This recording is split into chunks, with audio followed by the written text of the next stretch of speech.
Prosseguindo no curso de formação de professores de escola dominical, curso Professor Padrão, estamos na lição número 1, as leis do ensino aplicadas à teologia. Vamos para a segunda lei, capítulo 2 do nosso material didático, que diz: o mestre deve levar o aluno a ter interesse na matéria, ter interesse no conteúdo. Separei como versículo para a nossa meditação no livro de Jó, capítulo 37, versículo 19, que diz: ensina-nos o que lhe diremos, porque nós nada poderemos pôr em boa ordem por causa das trevas. Nesse texto, Jó ele demonstra a limitação do homem. E é interessante a expressão que ele usa, por causa das trevas. Vamos lembrar que o termo aluno, que muitas pessoas não gostam, porque o termo aluno significa sem luz, mas na verdade significa simplesmente que existe um tipo de luz, ou seja, um tipo de conhecimento que você não possui e você está buscando esse conhecimento.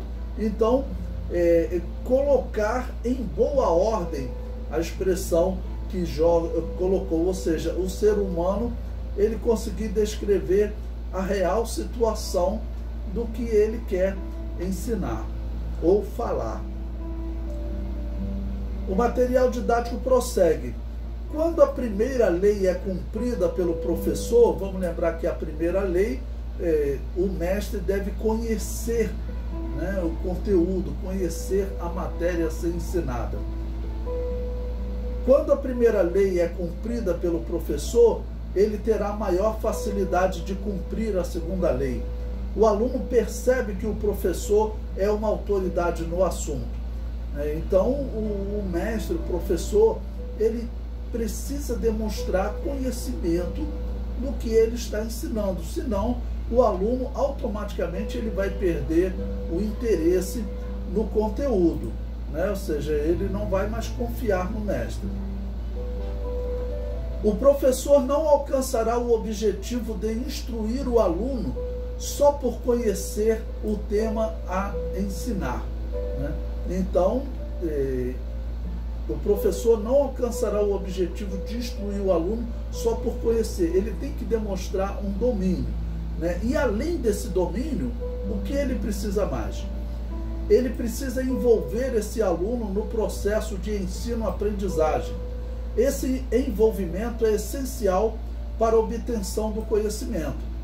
Então, além do professor conhecer, né, ele deve trabalhar durante a sua aula para envolver o aluno, fazer com que o aluno tenha realmente interesse naquele conteúdo. Interesse, atenção, significa a direção ou a concentração da mente num objeto. Tem pessoas que têm dificuldade de concentração, outras se distraem por falta de interesse. O mestre tem influência direta para que o aluno possa vencer essas duas dificuldades, ainda que na segunda ele tenha uma influência maior, né? Então, tem aquelas pessoas que ele tem dificuldade de concentração, tá ok? E outras ele acaba perdendo o interesse. E nós veremos durante esse curso, nessa primeira aula de hoje, que muitas coisas podem fazer com que o aluno perca o interesse. Então, além do professor ter o conhecimento, ele tem que ver a maneira certa dele transmitir o conhecimento para o aluno. Se ele começar a usar, seja palavras difíceis, seja ilustrações que não se aplicam àquele conteúdo, automaticamente o aluno, né, perderá o fio da meada, não conseguirá entender o que o professor está passando e ele vai perder o interesse.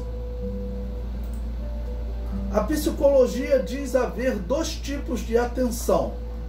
Atenção passiva, ela não envolve nenhum esforço de vontade. O indivíduo obedece aos estímulos. aquela que o indivíduo é levado naturalmente a concentrar-se no assunto, sem necessidade de esforço. Ela é comparada também a um barco sem motor, levado pelo vento, ou um nadador boiando, levando pela correnteza. Então, a atenção passiva, por quê? Porque o aluno ele não participa, né? Ele é passivo. E a segunda atenção, que é a chamada atenção ativa, é aquela que o indivíduo ouve e na sua mente ele começa a fazer análise do que foi ouvido. Normalmente o professor está pegando o conteúdo a ser transmitido e está colocando esse conteúdo dentro do mundo do aluno, né? Como Jesus fazia, que Jesus estava transmitindo uma verdade espiritual e era muito comum Jesus usar o ato de semear. Por quê? Porque isso era comum no mundo dos seus ouvintes. Analisando a possibilidade de usar o ensino ouvido em uma pregação, em um diálogo, esse pode se enquadrar naquele ditado quem diz: quem sabe faz a hora, não espera acontecer. Até porque o homem que está boiando, essa expressão eu comparei a alguém que não sabe nadar ou está cansado, está boiando, ele vai ser levado pela correnteza. E essa expressão é muito popular para descrever alguém que não entende o que está sendo ensinado. Então, alguém que está boiando e sendo levado pela correnteza pode ser levado a vivenciar coisas bem diferentes da que ele espera. Ou seja, na verdade, ele não sabe a direção que ele vai, ele não sabe o que vai acontecer mais à frente. Então, transmissão de conhecimento, o aluno não pode estar boiando, ele tem que conseguir entender aonde o professor quer chegar. Eu peguei um trecho do educador Paulo Freire, sempre lembrando que muitos cristãos não gostam por ele ser comunista, mas eu vou pegar, claro, apenas a parte didática, as propostas didáticas de Paulo Freire. Ele diz: o bom professor é o que consegue, enquanto fala, trazer o aluno até a intimidade do movimento do seu pensamento. Sua aula é assim um desafio e não uma cantiga de ninar. Seus alunos cansam, mas não dormem. Cansam porque acompanham as idas e vindas de seu pensamento. Surpreendem suas pausas, suas dúvidas, suas incertezas. Então, esse exemplo do que o professor Paulo Freire colocou aqui, né, trazer o aluno até a intimidade do movimento do seu pensamento, né, fazer o aluno estar envolvido com o conteúdo que está sendo transmitido. O interesse gera os 4 componentes da aprendizagem. Primeiro, a atenção, que é exercitar a captação de atenção do aluno. Segundo, memória, que é ir além da memória mecânica e repetitiva. Usar a memória onde o aluno contextualiza e usa saberes novos. Contextualiza por quê? Porque está falando do mundo dele. Então, Jesus contextualizava quando falava da semeadura. Jesus contextualizava quando chama Herodes de raposa, porque as raposas, elas atacavam as vinhas quando as vinhas estavam brotando. E a mensagem do evangelho que estava brotando, Herodes queria atrapalhar, atacar, né, aquele momento em que a flor estava surgindo. Terceiro, a emoção. Envolver os sentimentos do aluno ajuda no interesse. A mente do aluno é mais facilmente alcançada pelo caminho do coração. E em quarto lugar, motivação. Impulso que leva as pessoas a agirem para atingir um objetivo. Então, motivação. Se o professor consegue, se o mestre consegue fazer com que o aluno tenha interesse, ele estará motivado a prosseguir no seu conhecimento. Ele vai sair da sala de aula, ele vai querer investigar.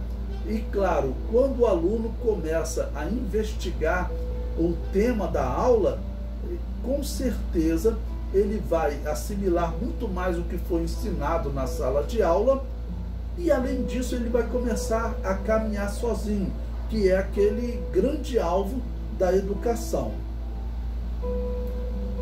Os mestres conduzem as mudanças na vida dos alunos. O mestre não deve esperar que os alunos mudem por mudar. As coisas não acontecem por acontecer, só naquela teoria louca do evolucionismo, né? Como diz o ditado, quem sabe faz a hora, não espera acontecer. O mestre é o condutor das mudanças na vida dos alunos. Cada ensino terá um efeito sutil na vida do aluno, colocando-o no caminho certo do aprendizado, preparando para as circunstâncias que estará enfrentando amanhã. Então, essa segunda lei, ela é fundamental porque ela leva o aluno a ter interesse no conteúdo. E, claro, isso é fundamental, isso vai gerar motivação no aluno. Mesmo em se tratando, às vezes, de um conhecimento técnico que o aluno necessita para ele desenvolver uma profissão, um exemplo, né, o professor ele terá uma participação fundamental para que o aluno desenvolva essa motivação.